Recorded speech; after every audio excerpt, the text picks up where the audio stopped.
Thank you for joining us today to my Harlem Portraits. These are going to be the first step of a new project. It's a series of interviews and conversations with famous and less known politicians, civil rights activists, artists, performers and athletes, but also with ordinary people who are doing extraordinary things every day, giving back to their community, to their village, in a very humble way, working behind the scenes without any noise. I meet them every day in Harlem, and I want to tell their stories, because their story is a story of faith, is a story of endurance and resilience. It is the story, in reality, of the influence of Black culture and excellence in America and the world. So the objective of this show is to shed a light on Black excellence in all its forms, including the hidden figures in science, in business, in finance, and open up a new perspective. From this perspective, we'll be able to revisit and reconsider some of the historical facts as they have been taught us. And this is our objective. And to tell these amazing stories, we have with us today two amazing guests. And we are going to talk with them theater, very excellent theater. We have with us Karimah Morgan, playwright, and director, actor, producer, Mr. Count Stoval. Thank you for being with us today. Thank you for having us. We are going to talk about theater in general, but we are also going to talk about their new show, which is called Eminently Yours. It's quite Eminently Yours. And I would like to ask Karimah, first of all, the subject matter that you choose have included very, very important questions and matters like death penalty, domestic violence, LGBT issues, bullying, racial discrimination, and mental health. Why do you choose these themes, and what made you, for example, choose Accept, Accept and play Accept, Accept in different cities? Okay, all the plays come from social consciousness. Therefore, I'm just recreating what's actually happening in the real world. I don't make it up. These things happen. I may put it into an imaginary setting, but the conditions are real, and I follow it, I live it, experience it, know people who go through it, so everything comes from something that's real. So it's not a made up. And when you say heavy, I don't consider it well, heavy in the sense heavy. that is, you don't go there to get people do. entertained, you go there to think. It's well, a different actually, you do both. You go there to be entertained. You go there to have an experience, a vicarious experience. If you were dealing with something dramatic, you can also have a great laugh, because there's a lot of laughter inside the drama, the human drama, domestic drama. You know, you find yourself dealing with something about loss or something reclaimed in terms of your land, your life being swept away, but you fight. And in that fight, there may be great humor. And that's what I love about Karimah's writing. That's what she expands herself to take it all in. Not only is it true and honest, but it is also very different, very diverse, and very moving. I've seen a couple of your plays, and they're really fantastic, I must say. So I totally agree with that. And you go, what you said is that it's a sort of therapy. When you go to theater, when you go to see a play, and you see something that reflects what you're feeling, it's helping you to maybe find solution to which you would never have thought about, right? That's what good theater should do. It should provoke you. It should inspire you. It should give you a sense of what happened through my life. I mean, I know as a man of over 70-something years myself and 50-something years in the business, I find myself finding nuance and details and the courage that it takes to kind of step back and just let that in, let that go through you, and try to, illuminate it and express it through the work of other artists like Karimah.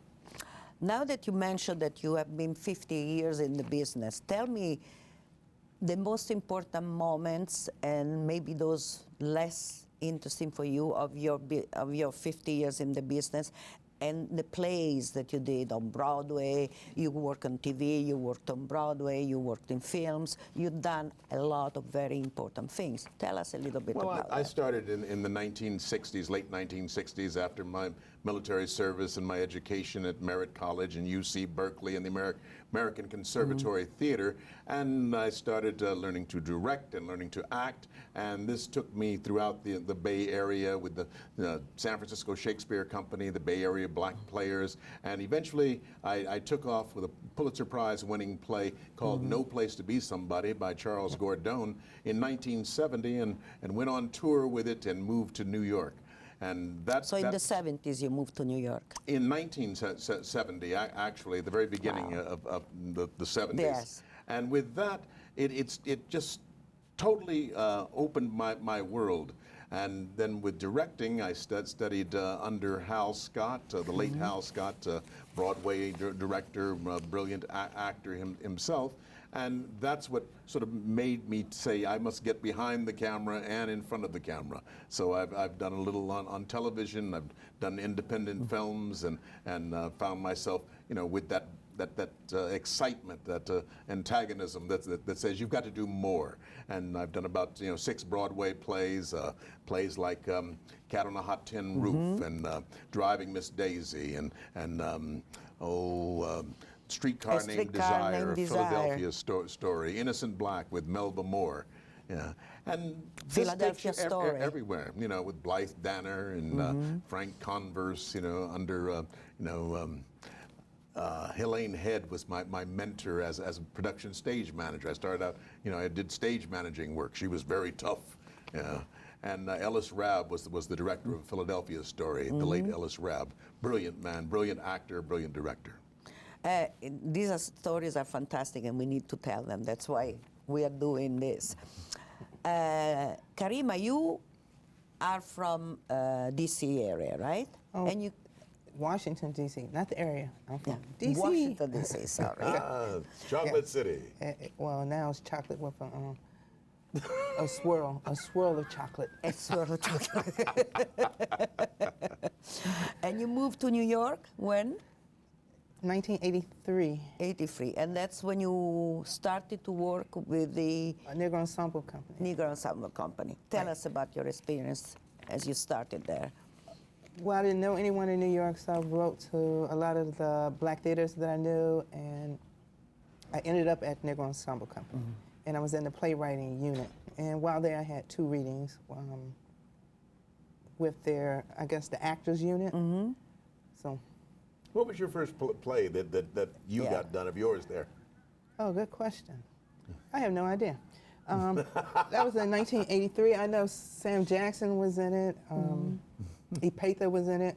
Epatha Murkison Yes. of Law and Order, yeah. Right. I worked with her as well. And you can find it, the script's at the Schomburg Theater.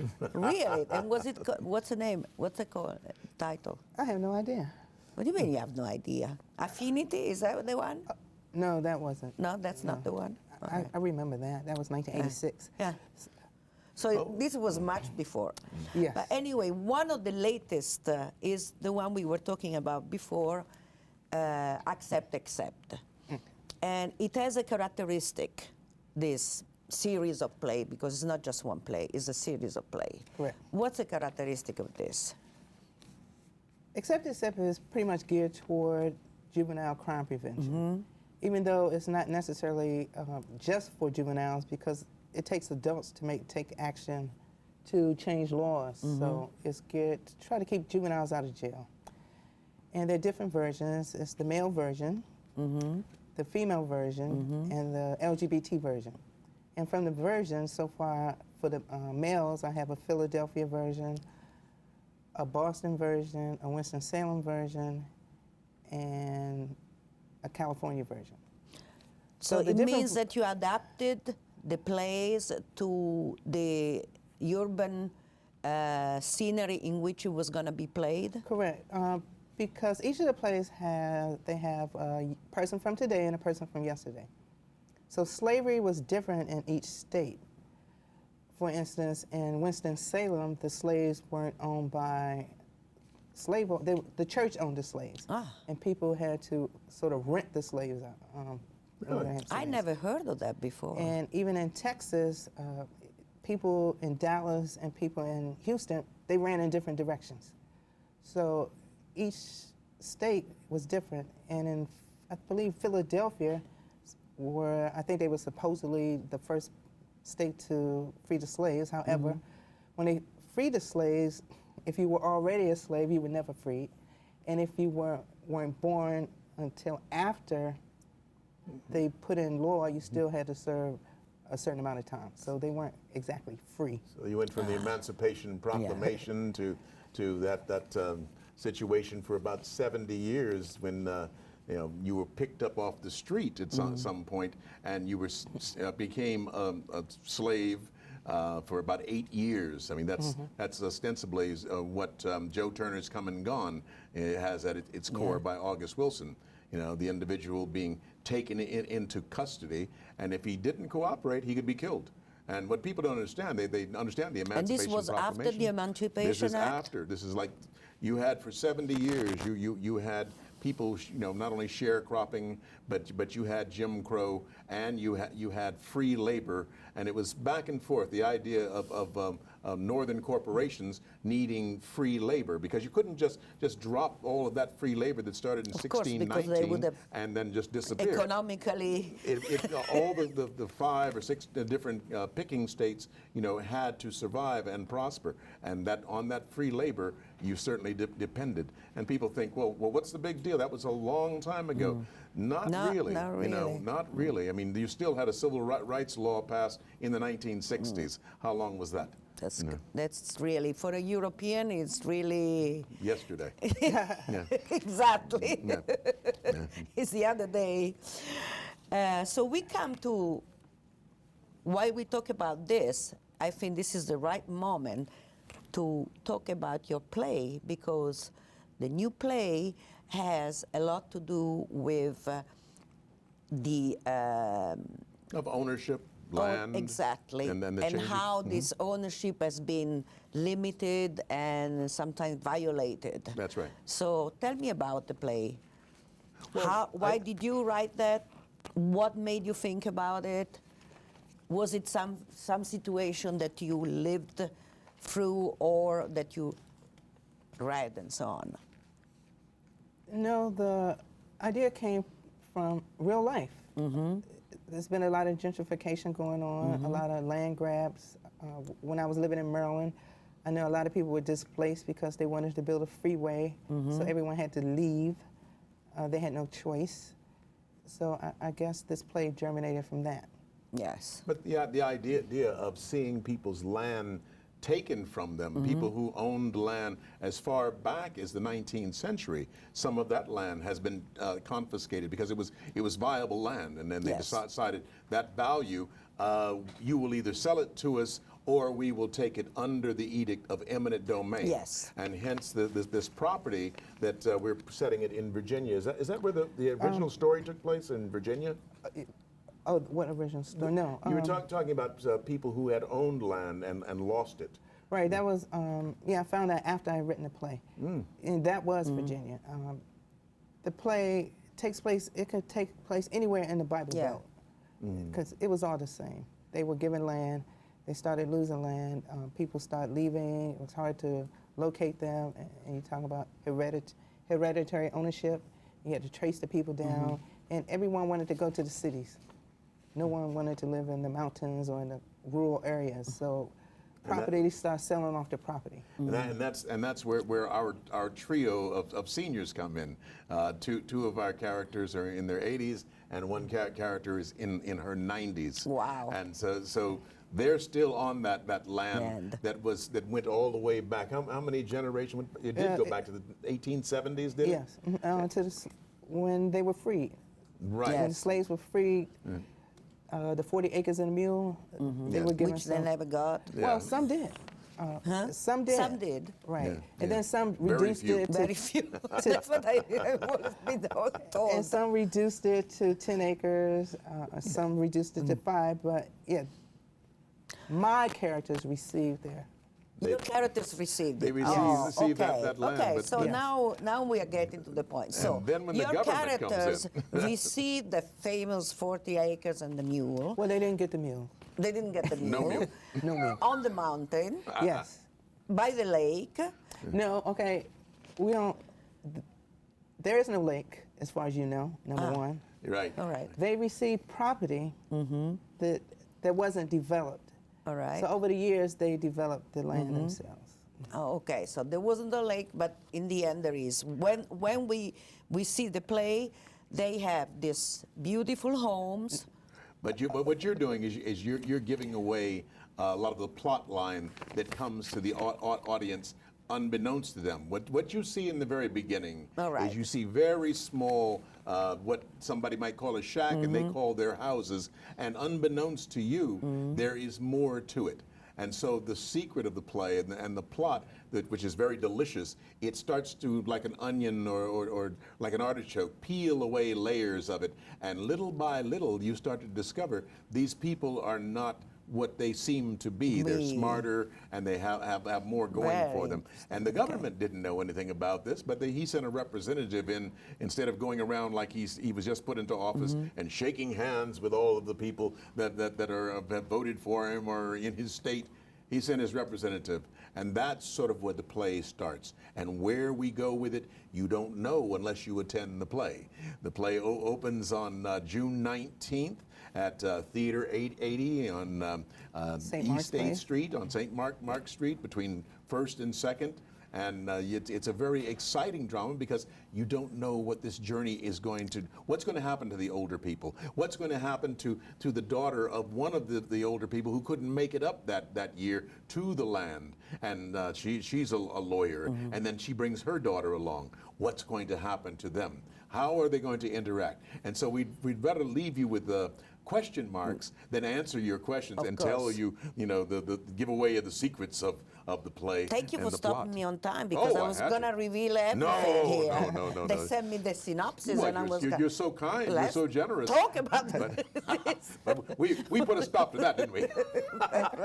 That's very good. But the play covers 3 generations. 3 generations. 3 generations, yes. Yeah. So and you talk about this 3 generation and what happened to them and the moment in time where all this happening, it's the top, Yeah, right? Yes. If things were left alone, if nobody saw value in your property, nobody would come and try to take your property. And so you have these people in their 80s and the one in her 90s, and then you have their associate and their mother who's ill and she's not able to be there, but her daughter is there who's about 50, and then she brings her daughter along who's 25. About 25 years old. That's Mildred, And so you have very fine actors in the show, and it's all very exciting, and you don't know what's going to happen. We have beautiful designers and great set and all. Tell me about who are the other actors in the play, the producers. Yeah, one of the actresses, Dottie Fox. Who is actually a woman in her 90s. Wow. And Been I met working for a long her time. when I first came to New York, and we were doing a woman in comedy series at Small's Paradise. So we've been connecting, about 35 years now. Fantastic. And then Edna, the mother, who's the lawyer, is played by Colette Bryce. And then the great and in memorable Arthur French plays Oscar, one of the seniors. And then Edna is not Edna, but Mildred? Alberta, Alberta. is played by Edith. Did we know Edith has been around for a good deal of time? She's a wonderful actress. Then we have a young actress, Nia Robinson, who plays Mildred, and was it Paul Ryan? I believe so. Yeah, Paul Ryan plays James, the representative of the government, the governor. Yes. And that's about it, right? 6 characters. Yeah, six characters. It moves very quickly. It's a very tightly written script. It sounds very, very exciting. Yeah. So we are all invited to go and see this play. We must go. This is another objective of this show is to support theater, support the arts, because the more people know about what's going on in the art world, the more people are gonna be able to go and see it and be exposed to it. And in this case, you have the Negro Ensemble Company that's been around for years and years and years, and they're the producers of it. And so when you find their website, you're going to find Eminently Yours by Karimah, directed by Count Stoval, and starring these wonderful actors. And as I say, it's late June, opens on June 19th, down on St. Mark's Place, and we run until the end of June. So it's a very short run until we take it someplace else, like off Broadway, or take it to D.C. Do you plan to take it to Salem for the National Black Theater Festival? That would have to be next.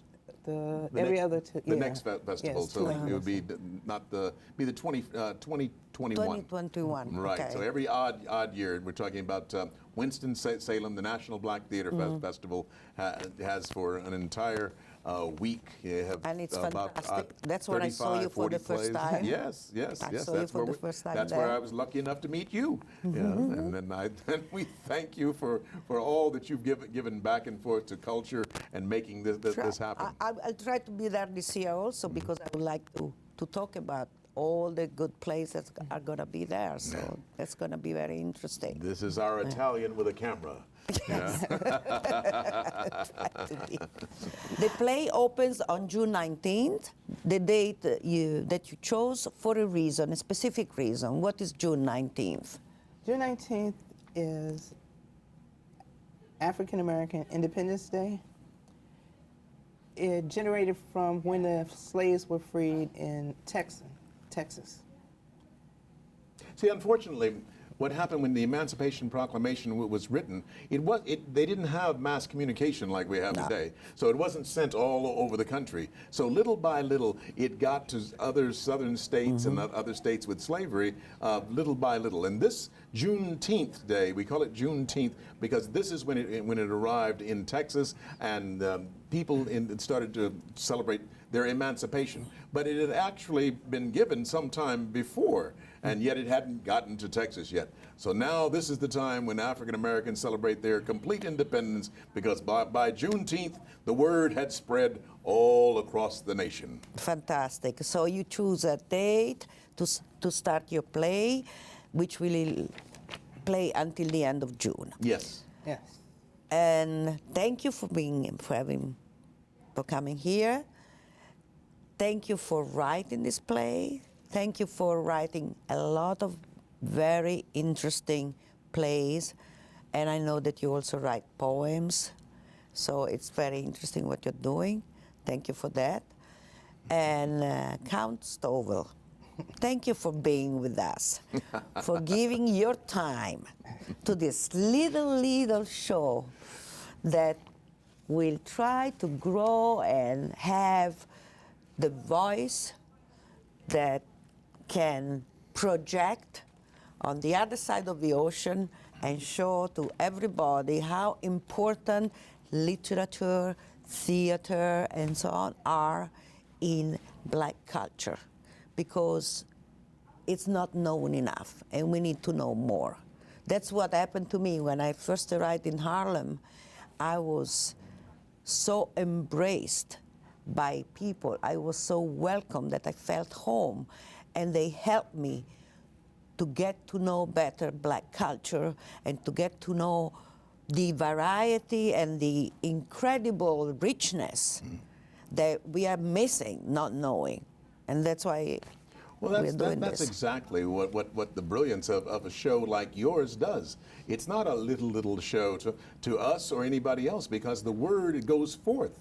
And when the word goes forth, it doesn't just go forth to Italy, it doesn't just go forth to Harlem, it goes forth to the world. Yes. And it expands. And it's only the brilliance of a person with the passion and the cultural savvy that you have that comes to another land. My wife and my children are going going to Italy in July. summer? Yes, and they're going to travel around. They have to visit. But you just start to embrace more and more that people don't understand. They don't understand, and when they don't communicate and they don't know each other's culture, they sort of fear it or they run from it. Ignorance. But that's what you're doing. You're shining a light on the cultural, mores and the understanding, so that people like ourselves, like Karimah's writing, and in this case my directing, it starts to expand. It starts to grow, and in growing, we start to come together as humanity on the planet Earth, which is very important. Absolutely, I absolutely totally agree, and that's what we are all here. And thank you for being here.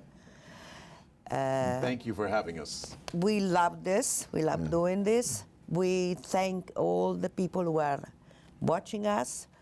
We hope that you've been entertained and you have learned something new today with us. And we are inviting you to come to the St. Mark's Theater to see the play. Eminently yours. Eminently by yours. Karimah. Directed by Count Stoval. Thank you, Maria. Thank you for being here.